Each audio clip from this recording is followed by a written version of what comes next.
Welcome to the Morning Pitt Monday edition as we start a new week, fresh off Pitt's first loss of the season. You knew there'd be a loss at some point. Don't think anyone really predicted them to go undefeated. You figured at some point there would be a stumbling block. It's very difficult to go undefeated. You just didn't know where it would come. Pretty good chance that there might be one in the first two games, opening against two Power 5 non-conference opponents, and I think you definitely didn't want that loss to be to West Virginia for a lot of reasons. And that leaves Tennessee as maybe the other option. And I think when a lot of us made our preseason predictions, I know for myself, I predicted 10-2 for this Pitt team. And one of the, of two losses, and I didn't specifically say I think it'll be Tennessee and Miami, but what I said was those would be the only two acceptable losses. The only two teams where I'd say, okay, they lost to a pretty good team. The other cases would all be, any of the other 10 games would be disappointing losses, to say the least. And that's not to say that Saturday's loss wasn't disappointing. It very much was disappointing for Pitt, simply because of how close they were to winning. Taking a ranked SEC opponent into overtime with your backup quarterback on one leg, that's a pretty strong effort. That's a pretty strong performance. And then when you look at how close they really were, with how many missed opportunities, as we talked about on the post-game show on Saturday night after the game, I wrote about on Panther-Lair.com, when you look at the missed opportunities and how much this game it really was in Pitt's grasp. I mean, the opportunity really was there to win this game despite the adversity and despite the hardship and despite the challenges and the obstacles that they built for themselves. I think you come away from it looking at the game and saying, missed opportunity, but not an altogether terrible performance, or one that I think changes your perspective for the rest of the season. Now, there's obviously a lot of factors that go into that, and there's some things that we're going to have to discuss some important context. But as we get started here at the beginning of the week, I figured these Monday morning pits could just be sort of wrap-up thoughts on the game or anything else notable that came out of the weekend.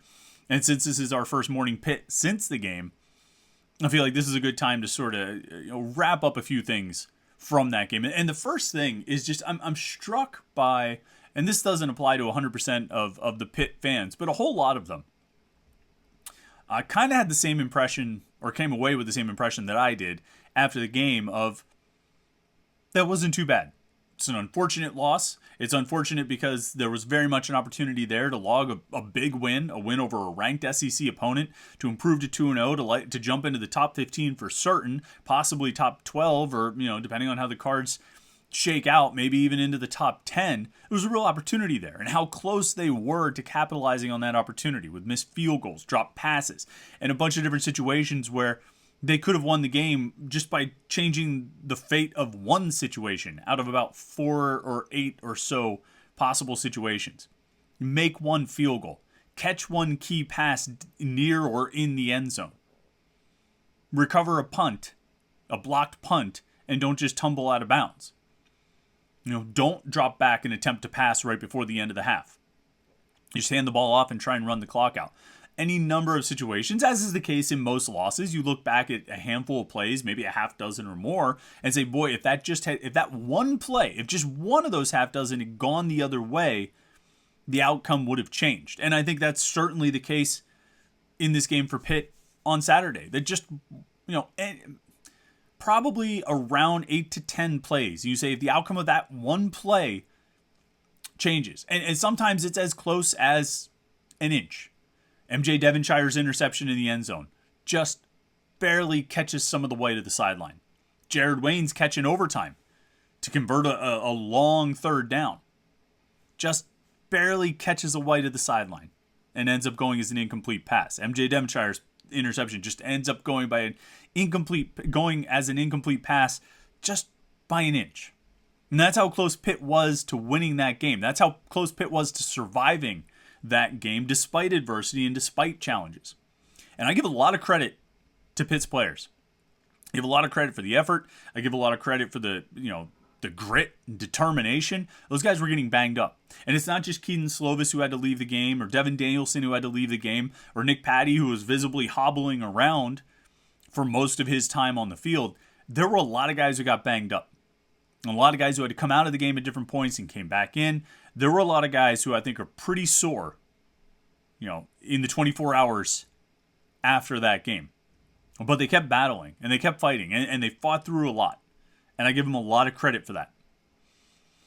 And I think that was one of my sort of first impressions. I mean, as I was walking out of Acrisure Stadium Saturday night, I was just thinking, that wasn't a terrible game.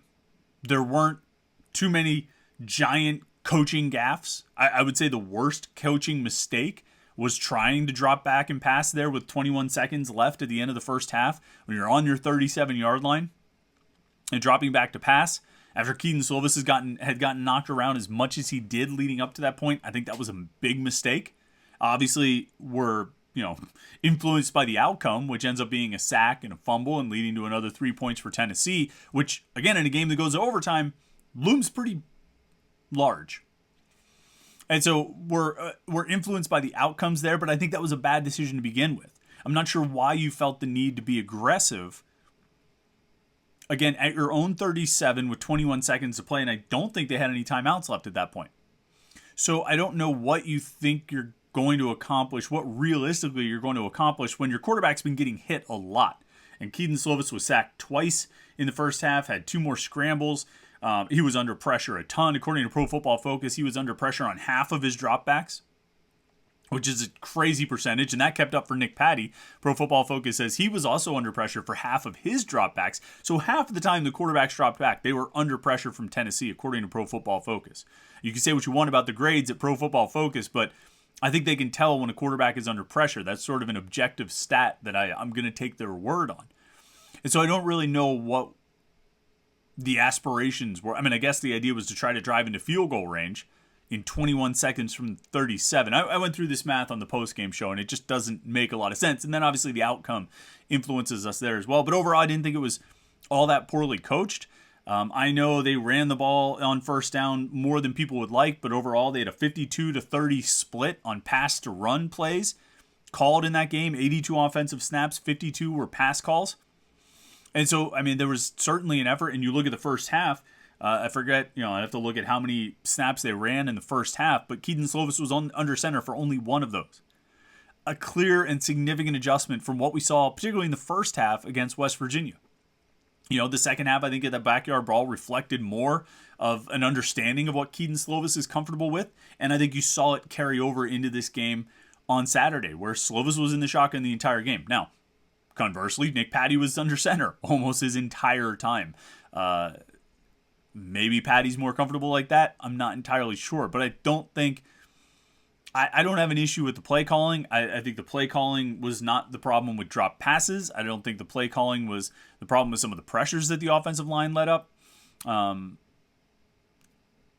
think overall the play calling was pretty solid. I think the defense made great adjustments. It appeared to make great adjustments at halftime, at least based on the results. And they gave up like 100 yards in the second half and only 3 points after it looked like Tennessee was going to be able to go up and down the field on them. I thought the defense really tightened up and played a strong game in the second half. Played a really good game in the second half. We'll get to that in a second. But this team overall, I appreciate the effort. I appreciate how they worked. And I think they acquitted themselves nicely. And I think that the performance was somewhat reflected in the polls. Pitt did not drop out of either poll, the Associated Press or the coaches poll. They dropped from 17 to 23 in the Associated Press, a bigger drop in the coaches poll from 14 down to 25. Still ranked. You lose to a ranked opponent, and you're ranked, you stay in the polls. And then they should have a chance to, they shouldn't drop out over the next 2 weeks. They should be able to beat Western Michigan, and they should be able to beat Rhode Island to stay in the polls and possibly climb if other teams around them lose and find themselves potentially back in the top 20 once they head into ACC play in October. But this team kept fighting on Saturday, and I think they came out of the game with a focus still on their goals. I don't think splitting these 2 non-conference games is the worst outcome. Obviously, the best outcome would have been to win both, and the worst outcome would have been to lose both. Splitting them is not a terrible outcome, nor is it entirely unexpected. And if you're going to split the non-conference games, I think this was the one you would want to lose as opposed to the West Virginia game. You really wanted to win the backyard brawl. All right, second thing that I was thinking about the game, and this is what I talked about right off the bat on Saturday night in the postgame show. I wrote an article about it right after the game. I mean, it's just missed opportunities. It's just the things that if you're playing a good team, you got to convert some of these missed opportunities. I mean, when you have a chance to make a big play, when you have a chance to give your team points, you've got to finish. You've got to make the play. Konate Mumfield has to make the catch on second down from the 12 on a pass that hits him right in the hands and is going to pick up a first down at least, if with an outside chance that he's got running room to get into the end zone. But at very least, you're getting first and goal at like the 5 or maybe the 4, maybe even the 3. And it bounces right off his hands. And they end up settling for a field goal when I think it's reasonable to think that if he got a first and goal from the 5 or inside the 5, they would end up with a touchdown. And then Bub Means. Not the easiest catch in the world, but it's a catch that you have to make. If you want to be a Division I wide receiver, if you want to be a Power 5 wide receiver, if you want to be one of the lead targets and lead weapons on a team that is, a ranked team, a top 25 team with aspirations to winning its conference and all those things, I mean, you have to make that catch in the end zone. And not only does he not make that catch, but he gets intercepted. And so you lose an opportunity for even 3 points, let alone the 7 you should have had if he had brought that one in. And then the 2 missed field goals. And there's no explanation for that. I don't know what to think. I heard, I forgot who, somebody pointed out, it was in the open end of the end zone. That open end's not all that open anymore. I mean, it's pretty closed compared to what it used to be. And I'm not sure that the winds were really swirling last night. He just booted them. He shanked them. These bad kicks. He made 2, attempted 4, missed 2. Missed from 46 and missed from 36. And those are kicks that a Power 5 kicker has to make. And I don't know if the answer is to go back to Sam Scarton. I don't know if the answer is just to stick with Sauls. I think Pat Narduzzi likes to stand by his guys. He doesn't want to shoot their confidence down. He wants to keep their confidence up. He wants to believe in them. The famous play with Chris Blewett in the Clemson game in 2016 where he misses a field goal and Narduzzi gives him a kiss. That's who Pat Narduzzi is. And so I expect him to stay with Ben Sauls, but you can't. I mean, they blew this game. Those kicks loom large. Again, if you have 2 missed field goals in a game that goes to overtime, it's not hard to put that together. That just making 1 field goal keeps the game ending in regulation with you winning. And it's those missed opportunities. And so even in a game where they had all this adversity, even in a game where they had, backup quarterback on one leg and they have other injuries and it's just a tough game and they just barely missed by inches on a couple key plays, they still had a lot of opportunities that weren't judgment calls, that didn't need to come down to injuries, that didn't need to have anything outside of just kick the ball through the uprights, make a catch. But that's what it comes down to when you play against a good team. And this was a matchup of one good team versus another. And ultimately, Tennessee was able to capitalize on its opportunities a little bit more than Pitt was. And that's what made the difference in the game. Now, big shout out, like I mentioned this earlier, to the defense in the second half, holding to Tennessee to only 3 points. I think they had about 100 yards in the second half. To get the exact stats, they had 266. They had 266 at halftime. Let's see if they have the stats at the end of the fourth quarter here. See where Tennessee finished up. That's overtime. Yardage, I should have had this written down. Tennessee in the second half, 8 carries for 7 yards and 59 yards passing. That doesn't seem right. Oh, that's in the fourth quarter, excuse me. So they had 66 yards in the fourth quarter and 49 in the third quarter. So you're looking at less than 110, 115, whatever that adds up to. Strong defensive performance. And this is after Tennessee, again, 266 yards in the first half. They were going up and down the field and really not having much trouble. Tennessee started the game with 2 3-and-outs. And then they go 10 plays for 36 yards. They turn it over on downs. And then they score on 3 consecutive drives. They score touchdowns. They go 3-and-out on their next to last drive of the first half, and then they get an extra bonus possession after the Keaton Slovis sack and fumble as time was running out, and they kick a field goal there. So you're looking at scores on 4 out of 5 possessions, 3 touchdowns and a field goal to go into halftime with a lead. Tennessee was rolling, and it looked like they had figured out how to beat Pitt's defense, which is something that we had talked about quite a bit in the week leading up to the game of, Tennessee having an attacking vertical passing attack, or the kind of vertical passing attack that will test you down the field, and they're going to test Pitt's corners, and they were going to test Pitt's insistence on single coverage, and that's exactly what they did, and they made a bunch of plays in it. Cedric Tillman was unstoppable, basically, against this single coverage, and I don't really fault MJ Devonshire all that much, or Rashad Battle, or AJ Woods, or Marquez Williams. I mean, those guys did the best they could working in the system they were in. And they got burnt. They got burnt for it. And Tennessee scored a lot and ended up going to the halftime, with 24 points. Largely because they were able to attack downfield.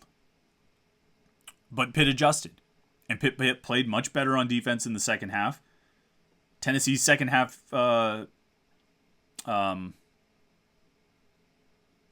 possessions, punt, fumble, field goal, punt.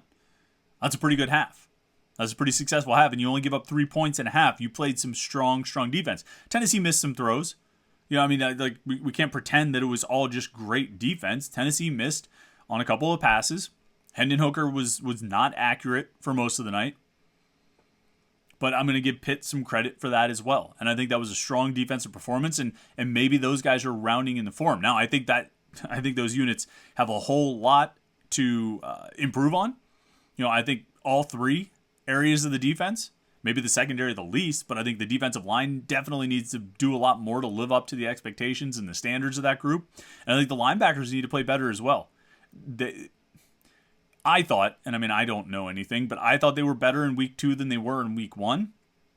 They definitely rotated the linebackers more, but they're going to need to take a big step, particularly against Western Michigan and Rhode Island. You need to come out of those 2 games saying, all right, linebackers look pretty good, because they should look pretty good against this competition.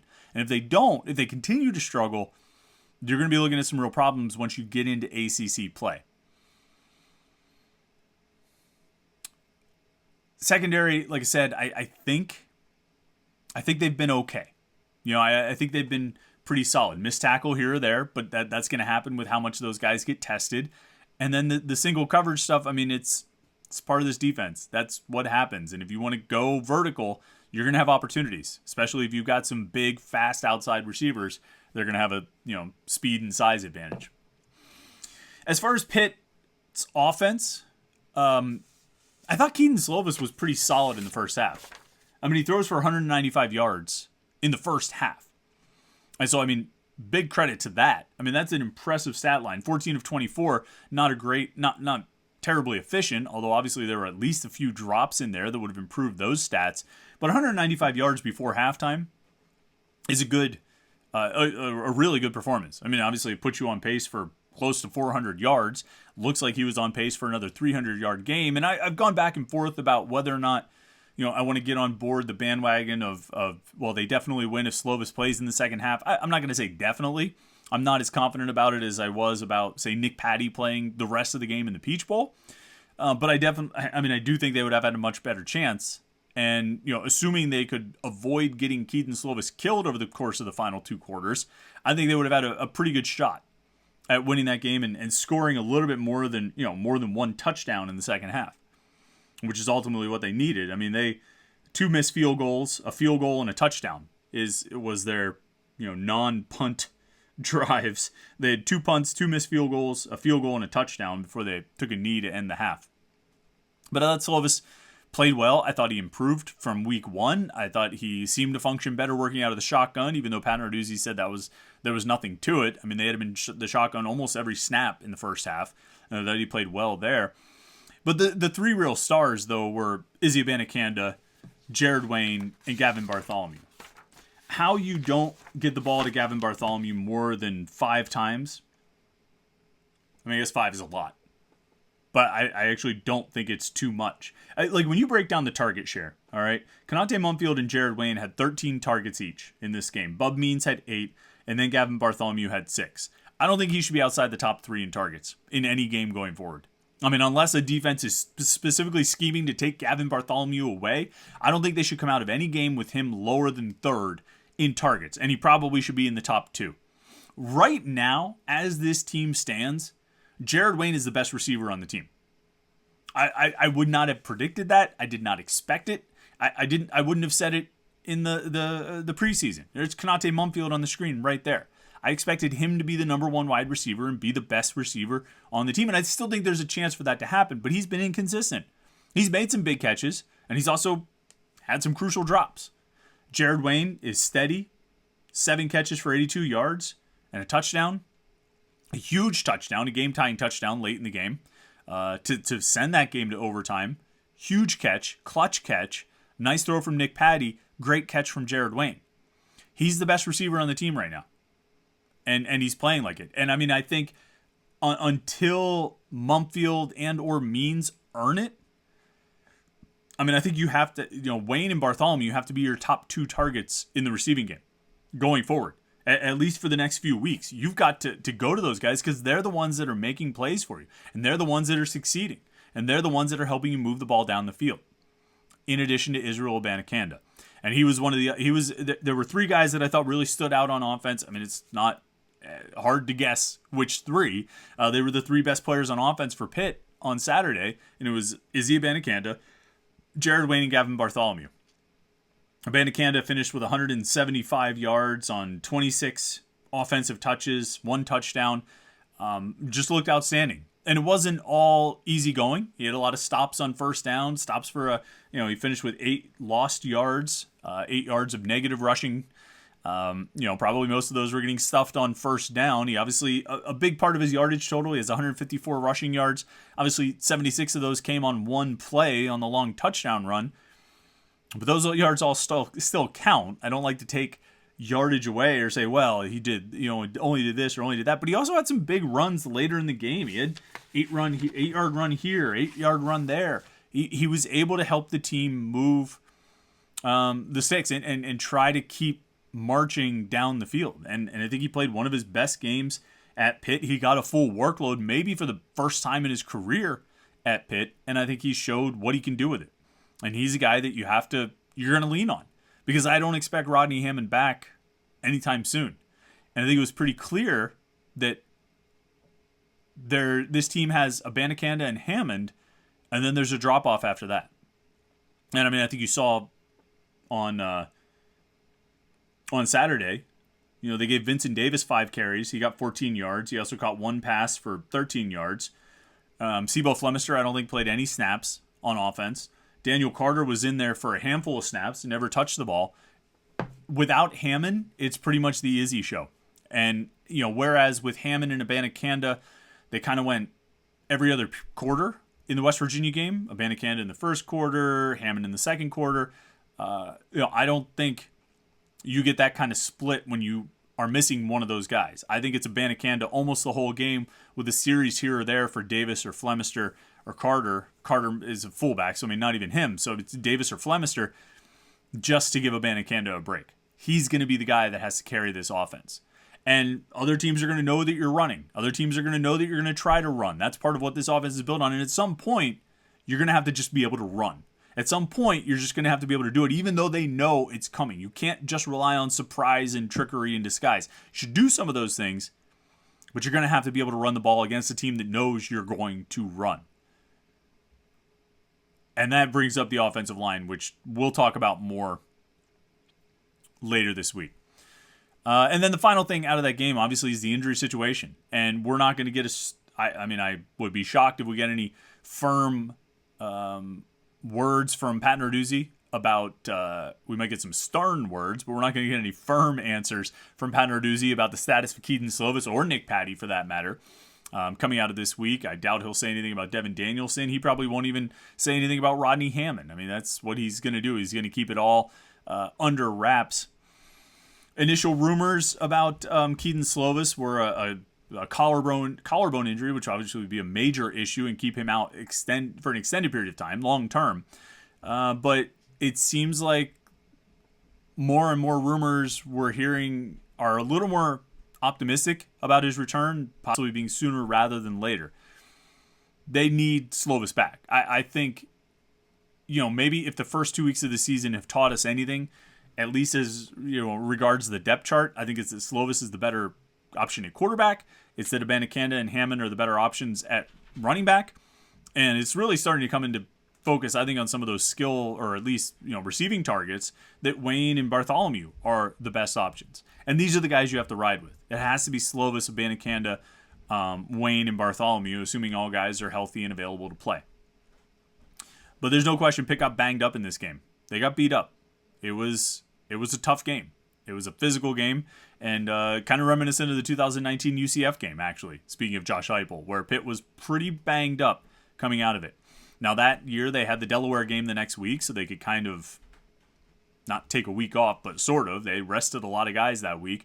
They don't have any such luxury. They can't afford to go out to Western Michigan and take it easy out there. They need that win. They need to survive that win and then come back and maybe get a break when they host Rhode Island before diving into ACC play in October. We're going to have a lot to talk about this week for sure on the Morning Pit. We release this every morning, Monday through Friday, right here on youtube.com/Panther-Lair.com. Hit the subscribe button. You can subscribe to our YouTube channel and turn on notifications. You'll always get an alert whenever we go live for the Wednesday night live Panther-Lair show at 8:30, when we go live after a game. This past week, I think the post-game show after the Tennessee game started around 10:30. We'll see what time we start after Western Michigan, primetime game on a Saturday night. I'm not going to be on the road with the team. I'll be at home, so we'll start shortly after the game ends. But you'll get a notification. If you turn on notifications, you get a little alert that says, hey, Panther-Lair.com, they're about to start talking. Go check it out. So make sure you subscribe. There's a subscribe button. It's right down there in that yellow .com. If you see the little blue rectangle, click that thing, and you can subscribe to our YouTube channel. Also, like this video. We appreciate that as well. It helps us spread the word here. And then make sure you check out Panther-Lair.com, Panther-Lair.com, Pittsburgh.rivals.com, the most comprehensive source of Pitt sports news on the internet. Football, basketball, and recruiting, all at Panther-Lair.com, Pittsburgh.rivals.com. Thanks so much for tuning in to the Morning Pit today on Monday, September 12th, 2022. Remember, hit that like button, hit that subscribe button. We'll be back on Tuesday morning with a breakdown of everything Pat Narduzzi talks about at his press conference today, breaking down the two deep and the depth chart and everything there, and then also taking a look around the ACC, see what happened this week in the Coastal.